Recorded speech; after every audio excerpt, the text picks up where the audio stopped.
अखिल भारतीय हिंदू महासभा के महिला मोर्चा प्रदेशाध्यक्ष बनाए जाने पर हार्दिक बधाई एवं शुभकामनाएं।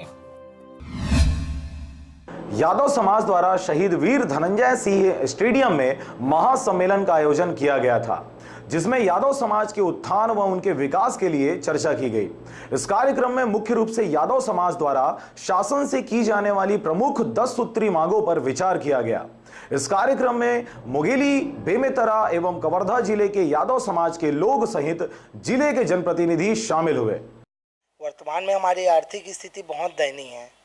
शासन से हम मांग पहले भी किए हैं कि भाई हमको गौचर ज़मीन दिला दीजिए, हमारे समाज के लिए विशेष छूट के तहत जर्सी गाय भैंस दिला दीजिए, ताकि हमारे समाज अच्छा से डेवलप कर सके। आर्थिक स्थिति में जंगल में आप पट्टा वितरण कीजिए, हमारे यादव समाज को आप पट्टा ही नहीं दे रहे हैं। आप उनसे कभी 75 साल का रिकॉर्ड मांगते हैं, कभी 25 साल का मांगते हैं, तो मानसिक रूप से बहुत प्रताड़ित हो रहे हैं हमारे समाज के लोग। शासन प्रशासन को भी पता है कि यादव समाज धर्म अधर्म की लड़ाई के लिए पूरे महाभारत कर चुके हैं।